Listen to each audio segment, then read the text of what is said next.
Tell me, friend, when has Saruman the Wise abandoned reason for madness?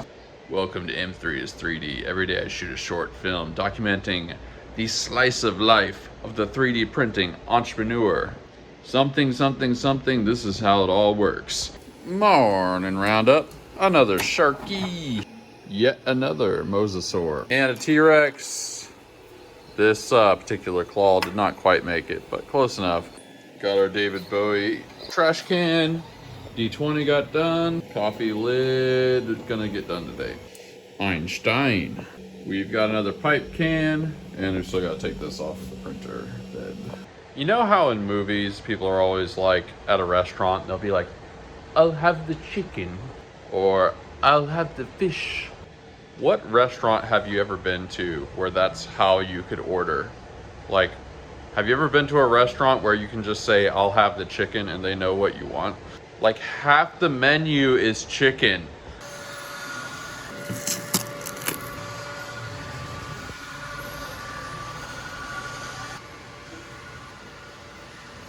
We got that guitar octo.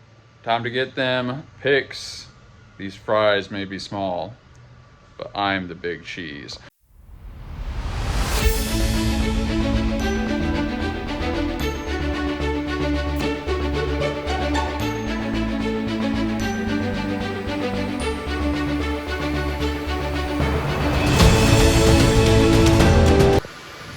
Mailman. Freddie Mercury. T-Rex skull. Time to ship the Freud. It's gonna be sad when I have to pry this off the door. On the Discord, somebody posted a couple more fan print photos, so we've updated the montage for today. Let me know what you think. Jump into Discord, link below. Joe asks on the previous, actually the second to last episode, whatever. Question, future video idea. Film the destruction of the current building. Dash Render says, basically he wants to see that as well. Yes, I'm sure it's gonna take a long time. We'll probably show the different stages of it, you know, as it goes along.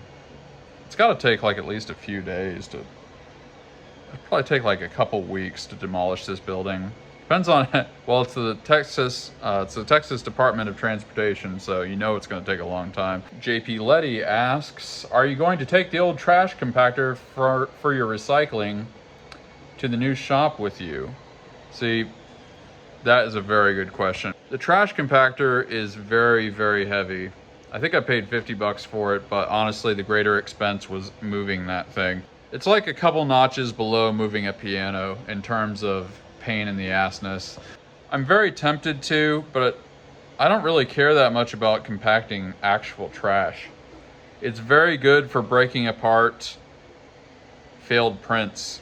In fact, it's the perfect thing for breaking apart failed prints, but I just have very little reason to use it if I'm not recycling. I don't know, I'm probably gonna end up leaving it. If somebody was around here, I would give it to you for free. It's a little bit of a shame. I feel like it's from some RV from the 70s, and it's just like the most solid thing. It's a scary machine. It's basically just a hydraulic press that crushes anything you put in it.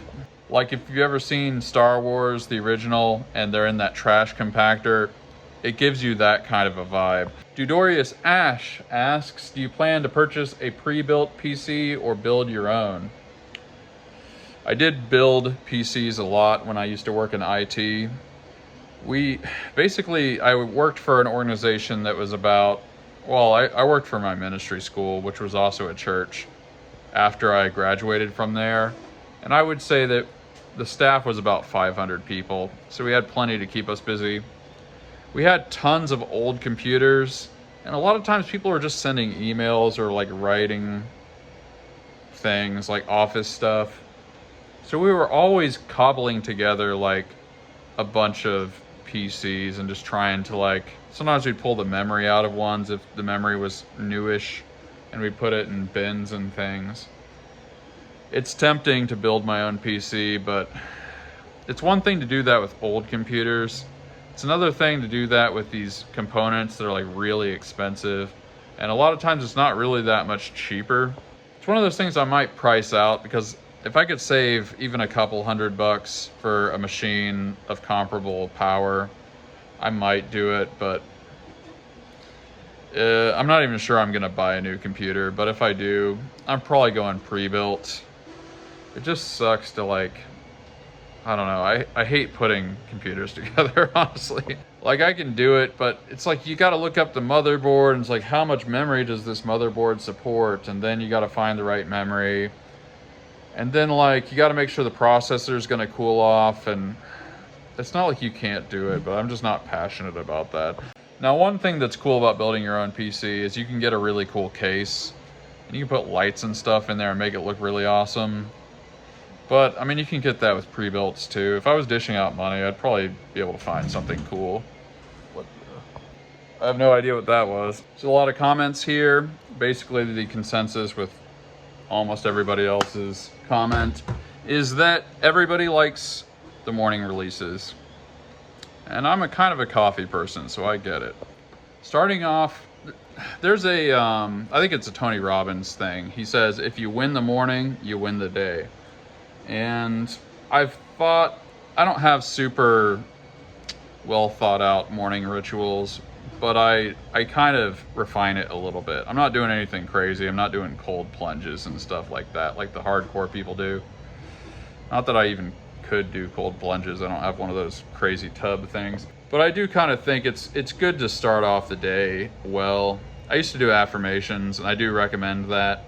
I don't know why I don't do them anymore, except I just kind of feel good all the time. So it's like, I don't really need to juice myself up. Maybe it'd be better. One thing I've thought a lot about the psychological side of prayer is that what you're doing when you're praying, although it's a little bit different for everybody, although there are the ritualistic printers or prayers, everything is 3D printing to me. Obviously, some sects of Christianity and whatnot, and obviously different religions have like prescribed prayers you're supposed to pray. But basically, the point of all that praying from a psychological perspective, and I think why it's worked so well historically, I think the psychological function of it to some degree is just reminding yourself every day like what goodness is, what's good, what's sort of right and wrong. Also kind of like maybe what your goals are a little bit, or what things you should value. Stuff like that. Reminding yourself of like what virtue is. And it's definitely good for that. Sometimes it's like if you're really trying to change your life, and I did this when I was homeless. It's like doing affirmations in the morning, which can take a lot of forms, and you got to find your own style. It's like you're trying to imagine how your life can be different. And it's very, very hard when you're getting smacked in the face with it all the time. So you have to forcibly, it's like you have to force open your own perspective and just imagine that you can have a different life. And it does work. You know, like Tony Robbins has this thing, I wish I could remember the 4 quadrants. The first quadrant is visualization. And then like, you kind of act like you focus on something that isn't real yet. And the other quadrants, which I can't remember, are basically you acting like that is going to happen. It'd be so much cooler if I remembered this. Basically, it's like you kind of have to see something or imagine something ritually before you're gonna work towards it. And there are different versions of that. It's like, maybe if you can go hang out among people, or if you can go through a nice neighborhood where people are well off and comfortable when you're poor, and just look at the houses and just think like, that's my house. You know it isn't, but it just saying that helps you imagine, what would my life be like if I lived in a nice place like that? A very practical version of this that I did for a long time is when I worked at Jimmy John's. I was still living in my car. It was kind of at the tail end of the whole ordeal. And I decided that I was gonna work at that Jimmy John's like I owned it. And I tried to make that real in my mind. Like, how would I act if I actually owned this? And I thought about like, okay, there's this much money you have to put up front, and then like, how do you start that? You look for talent.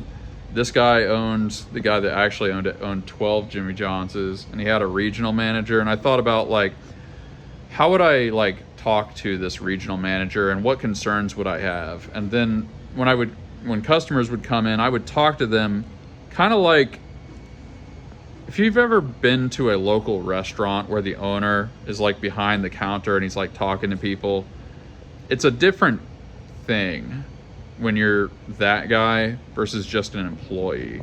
So I tried to talk to people like it was my shop. Like, hey, how you doing? How are the kids? Like, hey, we've got this really great new sub. It's got bologna on it. Just like stuff you wouldn't do if you're just like a wage cuck, basically. I was always trying to make it seem real. And it's like there were some years where we basically earned as much here as you would with a Jimmy John's, maybe that wasn't doing that well. Like a well-placed Jimmy John's will make a lot of money. But I'm saying we got kind of on the lower rungs of Jimmy John's income.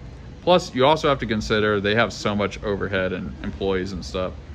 So it's like, there's nothing magical about that, probably, but shifting your mindset is very, very useful, and you got to find like tangible, embodied ways to do that. Anyway, I guess that's what I'm grateful for today. I'm grateful that I found ways to shift my mindset and get out of the situation I was in. It's been very rewarding, and we're on the cusp of a really new, exciting chapter. Very, very big chapter that we're about to begin. That's what I'm grateful for. Tell me what y'all are grateful for in the comments. Write down, what do you like about the new morning launches? Are you eating breakfast? Are you drinking coffee? Are you starting the day right? Right below, let me know. And we will see you next time on this show that I've never referred to. I've never even said the name of the show on this show. And I'm not about to. Things are going good. We're not going to change anything. Peace out.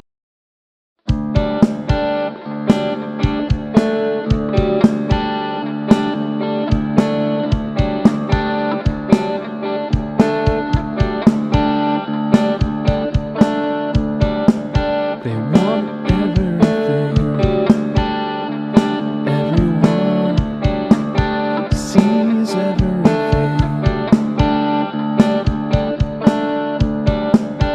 Once, always, and